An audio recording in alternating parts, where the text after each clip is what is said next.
All right, in this video, what we're going to be going over is how to shade a sphere with charcoal pencils and a blending stump. So this time we're going to be blending. So I have a couple of things here. I have something to make a circle with, perfect circle. So tape in this circumstance. I have my charcoal pencils. I have a B. So down here at the bottom it says B. That is a lighter charcoal pencil. And then 4B is my darker charcoal pencil. So I have a B and a 4B, and you should have that in your art kit as well. I have a pencil that is only for drawing the circle, actually. And then I have a blending stump here. This guy just to kind of get any stray marks or whatnot, but we won't use this in the shading process. And this we probably will actually use in the shading process. So our kneaded eraser here. So I'll show you what we do with that in just a second here. So let's start off with our, we'll move this stuff off. I'm gonna start off with a circle.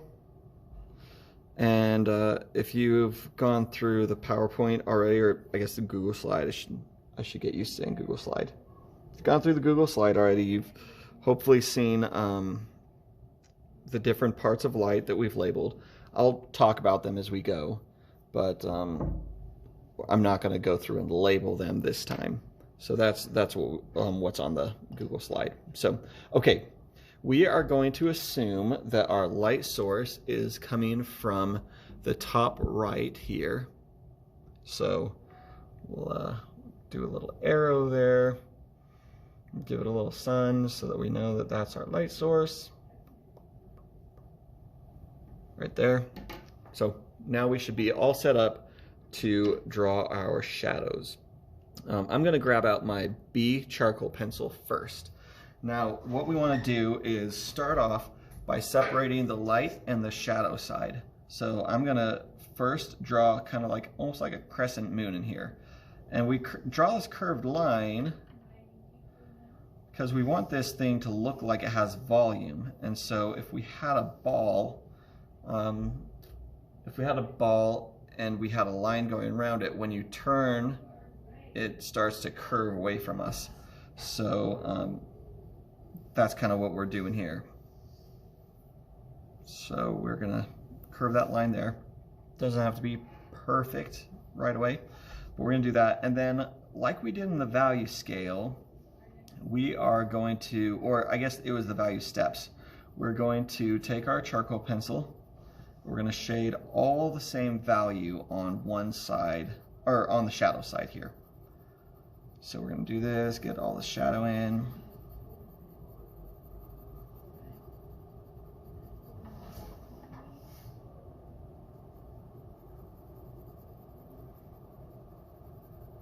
And I'm drawing pretty lightly. I'm changing directions a little bit to kind of smooth things out. But at this point, I'm not too worried about not having, about seeing some of the streaks in the sphere. So we are going to smooth those out.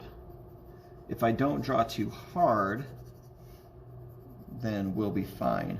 Now here's the thing, if you do take this charcoal can be very forgiving and it'll erase out pretty easily if you're drawing lightly.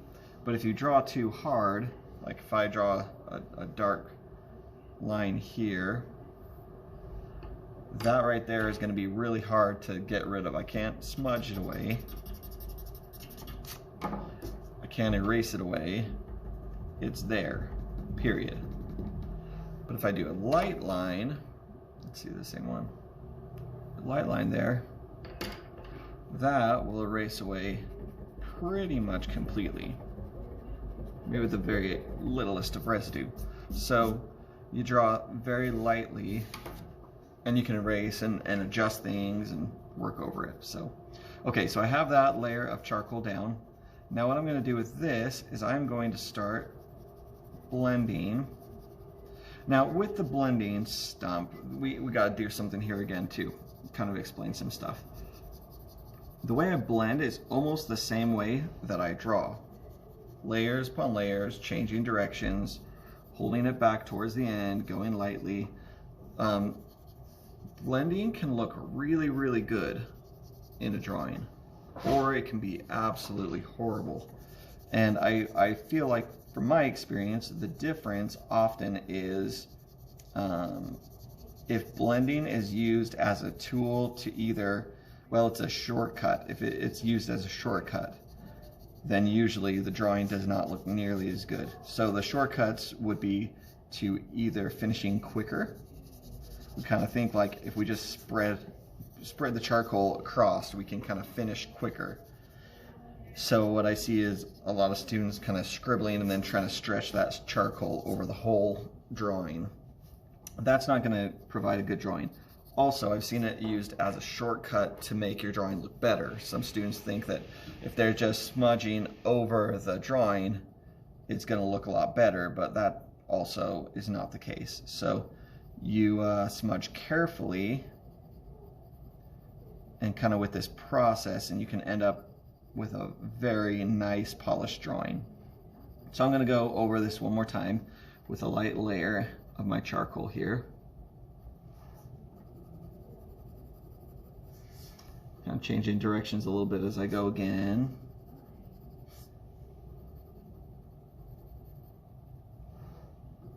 Again, at this point, I'm not too super worried about streaks going in the wrong, or in, you know, the same direction, unless I draw too dark. That's the only time I'm worried, is if I make too dark of a line.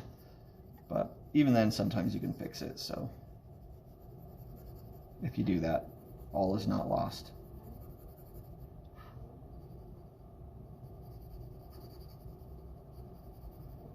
All right, so we have another layer. We're going to pass over this one more time with the blending stump. So some students or some artists sometimes will do like little circles with their blending. I don't mind that. That's completely fine. And I do that sometimes. I kind of find myself mixing that in with the other kinds of blending or shading. The thing that I caution about with that is just not to push too hard and get little circles. Oftentimes I think when we do those circular motions, sometimes there's a tendency to push a little harder, and you can end up with dark charcoal marks that you don't want, and then you're kind of stuck with them. So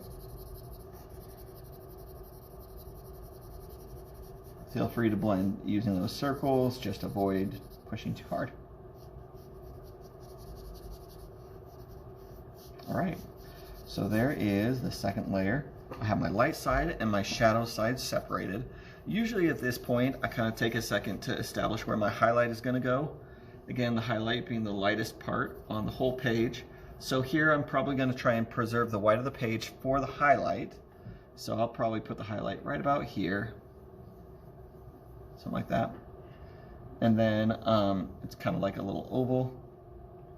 And so that means that the rest of the light area is actually still going to get some shadow, or some, I guess I shouldn't say shadow, I should say some charcoal on it to darken it up just a little bit. If the highlight is the white of the paper, everything else needs to be just a little bit darker than that. So I'm just kind of spreading a little bit of charcoal in that light area just to get something down. Sometimes I like having just something there to work with.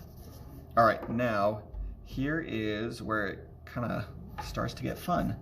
I wouldn't say this is a trick. This is just a technique that I learned from Mrs. James, actually, one of the other art teachers here. So I'm going to shade just along the core shadow. I'm not going to worry about anywhere else right now. Later on I might venture off just a little bit, but for the most part we're going to stay right here in this core shadow area, and I'll show you why.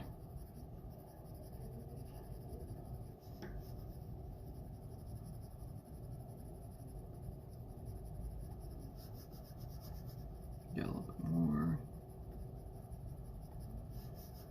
Still not pushing hard. This is just, I've grabbed my 4B, maybe I didn't say that at the beginning. I grabbed my 4B and I'm starting in with the darker pencil to go over the core shadow. Okay, so right here, this would not look very nice if we left it there. So what we're gonna do is we're gonna start shading it.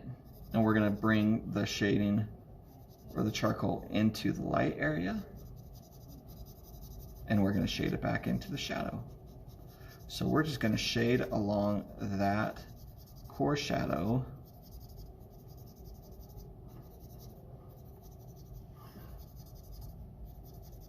just keep on bringing that back. So this is nice because the core shadow is supposed to be the darkest area on the object.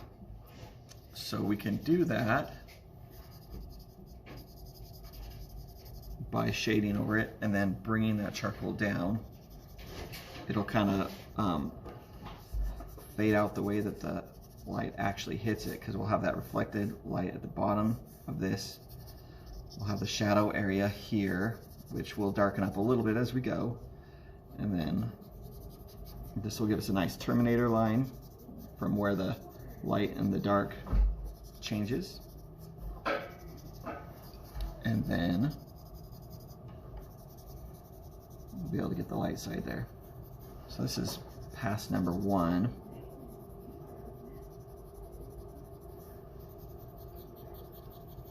Still not looking great. And that's okay. That's probably how it should be looking at this point.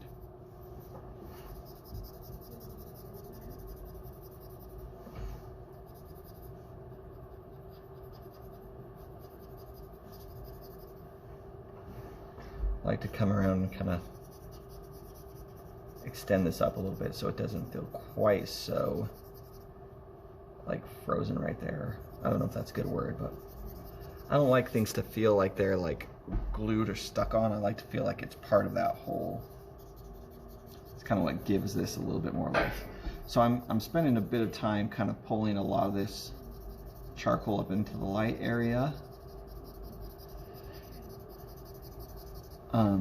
But I think that this is kind of a good time to start working in the light area, because I don't want tons and tons and tons of charcoal on my blending stump when I'm shading in this area.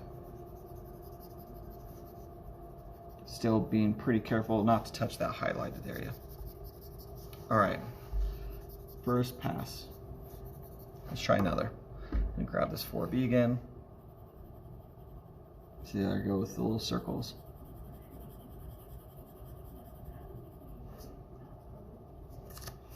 Adding more charcoal to that core shadow.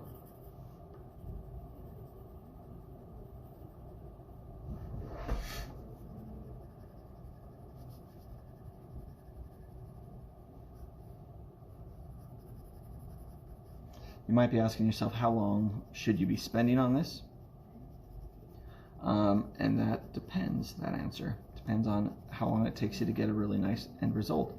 I've been doing this particular example for probably 5 years or so, 4 or 5 years. So I've gotten somewhat good at it. And so I can probably go a bit quicker than you guys might be able to, but I still also will spend a lot of time noodling away, kind of trying to get this just right. So the answer is you can spend quite a bit of time doing this, and you should spend a bit of time. You don't need to spend, you know, hours upon hours, but just to give you an idea, the other art teacher here, Mrs. James, she spent one time about, I don't know, an hour and a half, 2 hours on one value or one sphere, and by the end of the drawing, it was beautiful. It was basically perfectly gradated, but yeah, took some time. So I'm shading back and bringing that shading back there.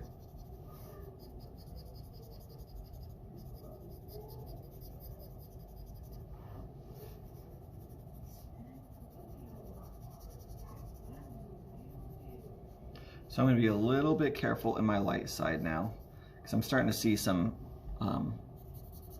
more streaks and strokes showing up, which I don't want. So we might have to get the blending or the kneaded eraser out here in a minute, but I think that we're still okay kind of working this in. So what I'm doing, I'm looking for areas of inconsistency. I can see like there's kind of a big gap there. So I'm going to need to come by and fill that.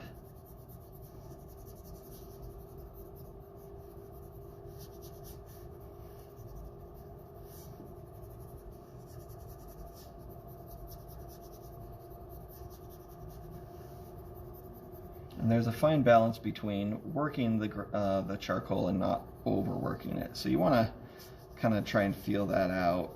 You might be overworking it when it starts to feel like it's not sticking very well, or it's not spreading very much,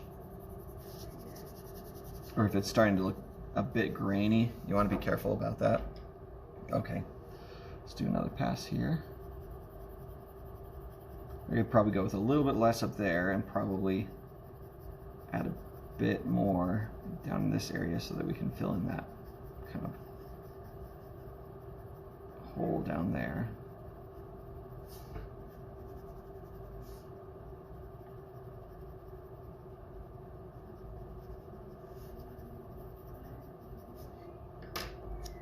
So again, once I lay it down, it's very dark, it's uneven, and, you know, too abrupt of a change, but then we come back in and work it in, and then it starts to work itself in, starts to smooth out and feel better.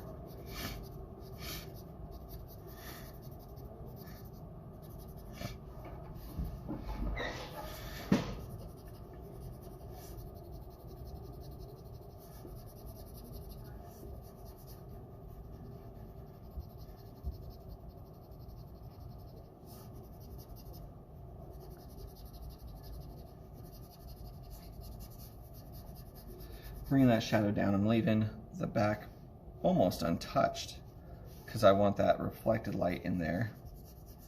Oftentimes I'll come back in the very end and use my knead eraser and just erase off a little bit more of that so it feels, I like to push the reflected light just a bit.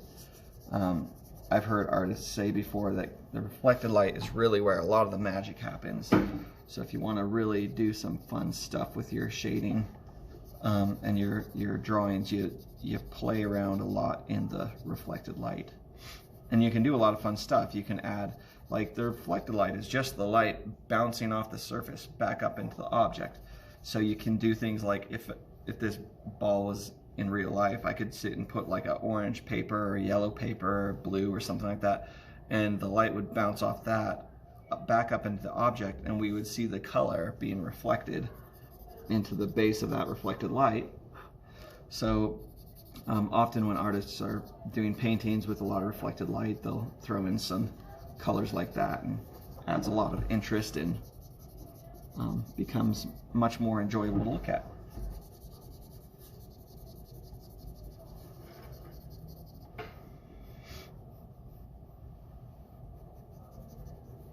I am particularly aware of the area up here. One probably student error that I see often is we tend to think that since the light is right here and it's shining down, it's the closest to this edge, that the highlight needs to be right there. And that can happen sometimes if we're looking at the object from directly this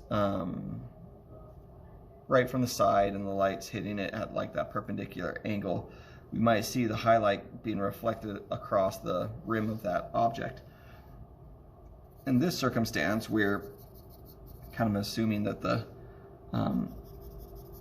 light is off coming down this way, but towards us just a little bit, so that it's hitting inside that field of view just a little bit.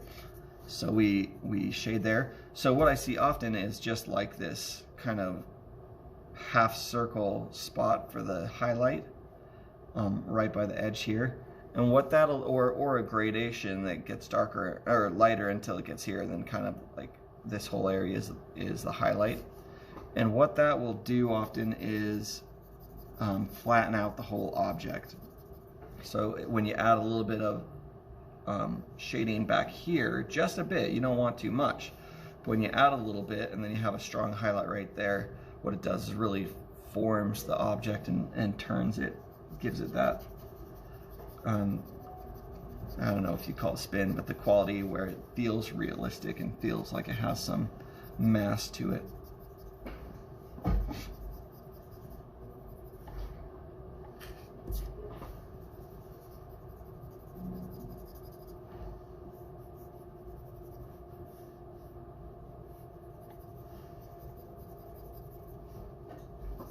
Okay. Let's add some more. This time I'm going to add just a little bit below that core shadow. Let's bring that down just a bit more. I'm not adding much charcoal. Probably see that. And I don't want that line to be too harsh, but I also don't want it to be too smooth. The terminator is there specifically, that term is there specifically because there is a spot where the light ends and the dark starts, the shadow starts, and you do want to make sure you kind of get that. You can overblend up into the light side. That's a possibility.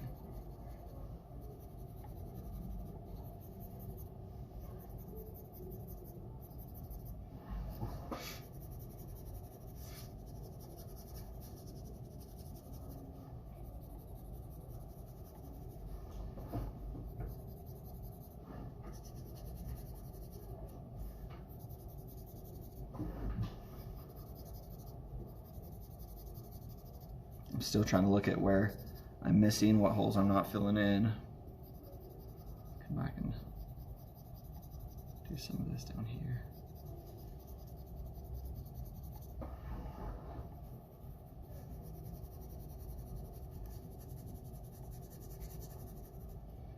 I'm going to come right down to the edge, hit that bottom line so I can kind of make the shading go right to the edge there, so I'm not missing out on any of the sphere.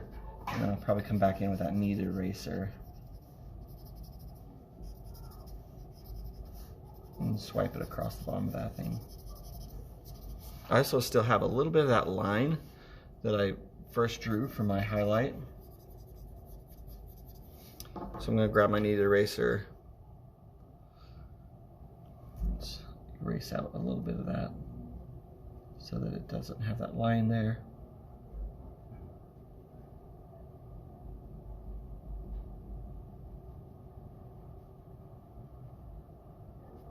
Probably the highlight's just a little bit too big now, so I'm going to touch up a little bit with this blending stump.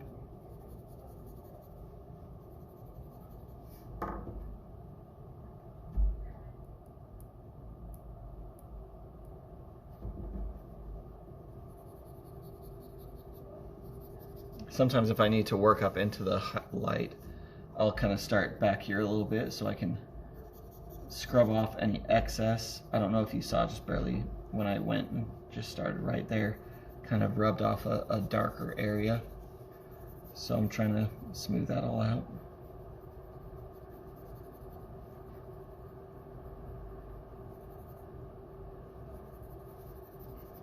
All right, and then bottom of this. I am aware of the time and I don't want this demo to go too long, so I'm just going to do a couple more little things here to show you, and then I'll show you another finished example.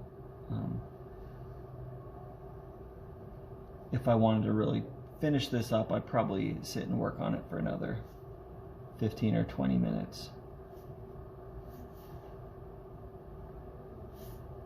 So, but I'm not going to for the sake of the being too long. Smooth that edge just a little bit.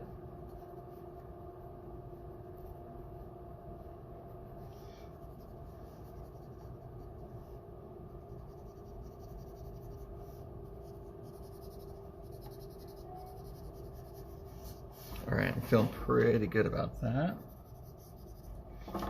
We're gonna erase out the little stuff that went over. Have that nice crisp edge.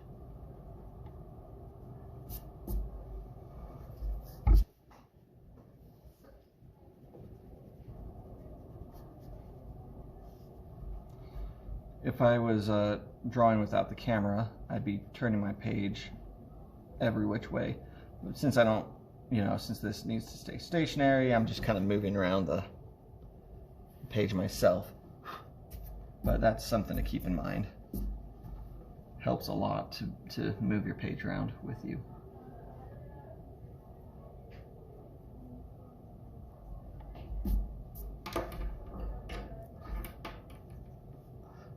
All right, so the last thing I want to show you is, before we finish up, is just drawing that cast shadow in. So let's get our B out again. And I'm thinking about the light coming in here. I'm just guesstimating on the shadow. There is actually a very specific way of figuring out a shadow with perspective, but we're just going to guesstimate it this time. So if you can remember back to our perspective lesson, we're just drawing an ellipse on the ground.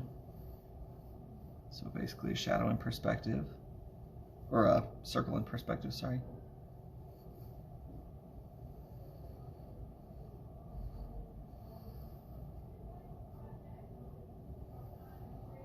Something like that. And then we can shade it the same way, where the occlusion shadow that you saw in the diagram is going to be down here somewhere. And you can shade it the same way, where you shade it in really dark in there and then spread it out. So here's my finished example from class the other day. So you can see kind of where we did that with the bottom. And then it actually really makes the reflected light punch up quite a bit too, which is kind of fun when you add that dark area down there below. So, all right, that is the demonstration and how you shade a sphere using charcoal and a blending stump. And I think that's all I have.